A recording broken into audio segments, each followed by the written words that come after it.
In today's video, I'm going to teach you how to use TurboTax Home and Business to complete your return, including both your personal tax information and your self-employment business expenses. To begin, launch TurboTax Home and Business and open your tax return. Once you're inside the program, take a moment to make sure you're working on the correct return and tax year. Starting in the right place helps avoid confusion later, especially when the software begins moving between personal and business topics.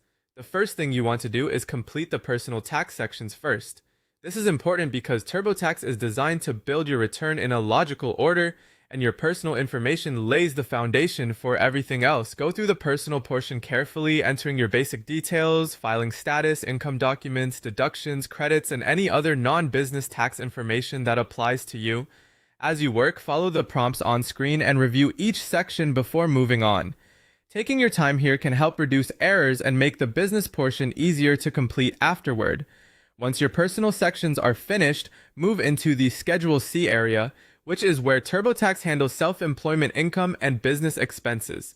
This section is used to report income from work you performed as an independent contractor, freelancer, sole proprietor, or other self-employed individual. If the software asks about your business, enter the requested business details exactly as they apply to your situation, keeping your records nearby so you can answer accurately. From there, continue into the business expense sections. This is where you'll enter the ordinary and necessary expenses related to running your self-employment activity.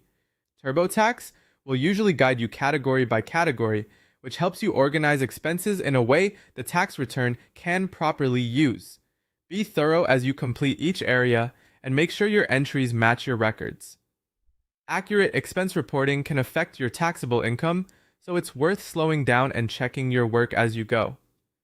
As you finish the Schedule C section, review the entries for both income and expenses to make sure everything looks complete and consistent. A careful review at this stage can help catch missing amounts